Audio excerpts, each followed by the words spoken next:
শুনি আজ।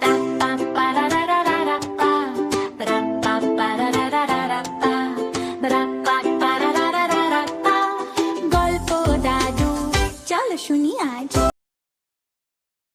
দাদু ভাইরা, আজ আমি তোমাদের বলবো রাখাল বালক ও বাঘের গল্প।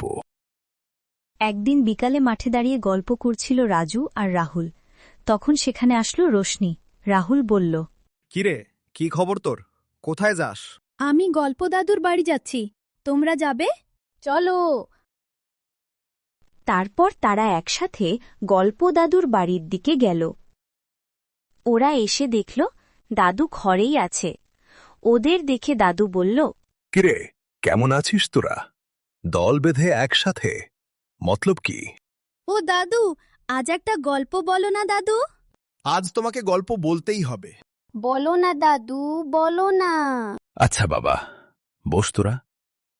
আজ তোদের একটা গল্প বলি। এক গ্রামে থাকত এক রাখাল বালক। সে প্রতিদিন গ্রামের জঙ্গলের পাশে এক ফাঁকা মাঠে তার গরুগুলা নিয়ে যেত ঘাস খাওয়াতে। গরুগুলাকে ছেড়ে দিয়ে সে গাছের ছায়ায় ঘুমিয়ে যেত। ঘুম থেকে উঠে গরুগুলাকে নিয়ে গ্রামে ফিরে যেত। একদিন রাখাল বালক তার গরুগুলা ছেড়ে গাছের তলায় বসেছিল।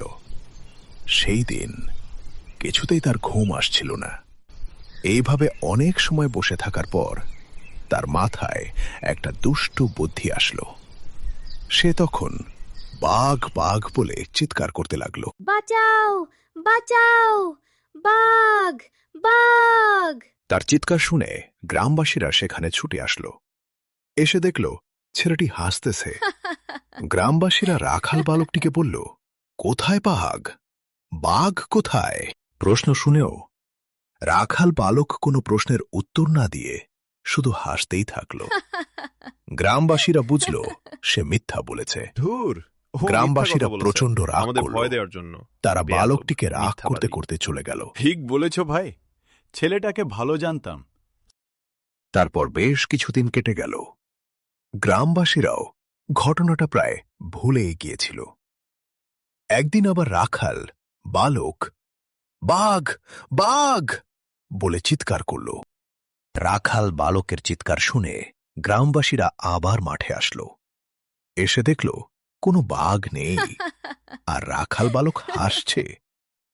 গ্রামবাসীরা আবার রাগ করে চলে গেল। একদিন বিকালে রাখাল বালকটি ঘুমিয়েছিল। হঠাৎ বাঘের গর্জনে তার ঘুম ভেঙে গেল। সে মনে মনে ভাবল কেউ তাকে ভয় দেখাচ্ছে। কিন্তু একটু পর সে আবার বাঘের গর্জন শুনল।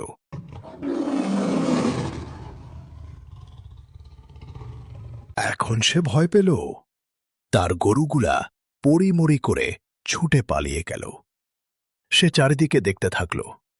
হঠাৎ দূরে সে একটি বাঘ দেখতে পেল। বাঘ দেখে ছেলেটি চিৎকার করতে লাগল। ছেলেটি এত ভয় পেল সে গাছে চড়ার কথা একদম ভুলে গেল।